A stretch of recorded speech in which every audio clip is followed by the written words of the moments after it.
Vitajte na vzdelávacom portáli Planéta vedomostí. Prostredníctvom tohto inštruktážneho videa sa oboznámite s učiteľským nástrojom na tvorbu úloh pre žiakov. Tento nástroj pedagógom umožňuje používať vzdelávacie materiály portálu nielen na vyučovacej hodine, ale aj po jej skončení pre účely zadania domácich úloh. Tento nástroj môžu využívať používatelia s prihlasovacími údajmi.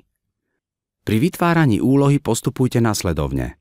Po prihlásení sa do vášho používateľského konta vyberte v záložke Môj portál v hlavnom menu možnosť Moje úlohy.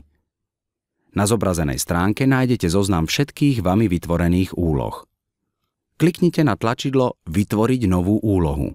V tejto časti doplňte názov úlohy a zadanie pre vašich žiakov. Zároveň je potrebné zadať pre úlohu jedinečný prístupový kód, prostredníctvom ktorého získajú vaši žiaci k úlohe prístup a budú ju môcť vypracovať. Následne kliknite na tlačidlo Vytvoriť.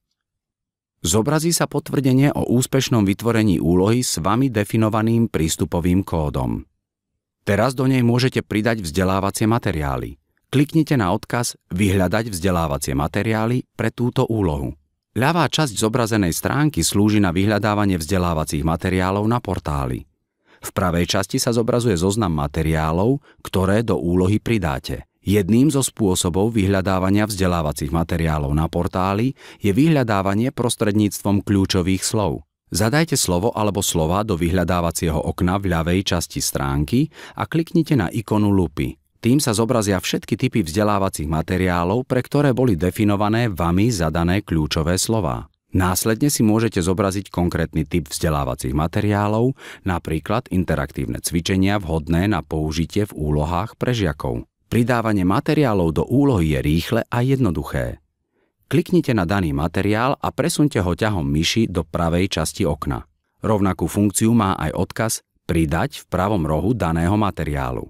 Okrem vzdelávacích materiálov z portálu môžete do úlohy pridať vlastné súbory, ako sú obrázky, videá, PowerPointové prezentácie, textové dokumenty a iné súbory, ako aj odkazy na webové stránky.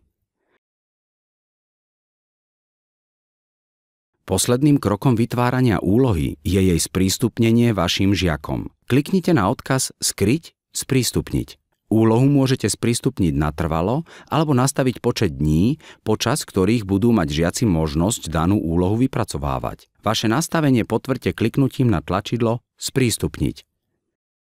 Žiaci vypracovávajú úlohy zadané učiteľom na vlastnej stránke. Pre prístup k úlohám je potrebné kliknúť na odkaz Úlohy v pravom hornom rohu na hlavnej stránke portálu. Na stránke zadá žiak svoje meno a prístupový kód poskytnutý učiteľom. Kliknutím na tlačidlo Začať úlohu sa žiakovi zobrazia základné informácie o úlohe a zadanie. Ak chce žiak začať danú úlohu vypracovávať, je potrebné kliknúť na tlačidlo Začať.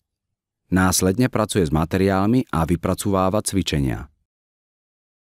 Po vypracovaní úloh sa žiak kliknutím na modrú šípku v ľavom hornom rohu dostane späť na hlavnú stránku úlohy, kde má podrobné výsledky jednotlivých cvičení. Kliknutím na tlačidlo Odoslať úlohu žiak prácu s úlohou ukončí a jej riešenie odošle do používateľského konta učiteľa. Výsledky žiakov si zobrazíte kliknutím na odkaz Výsledky vedľa názvu úlohy na hlavnej stránke portálu. Na stránke nájdete menný zoznam žiakov, ktorí úlohu vypracovali, ako aj štatistické informácie, ako dlho ju vypracovávali, aký počet chýb pri jej vypracovaní urobili a koľko pomôcok použili.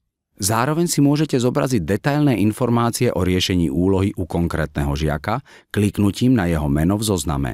Máte možnosť vidieť nielen výsledky žiaka za jednotlivé časti úlohy, ale aj riešenie samotných cvičení, ktoré sú ich súčasťou.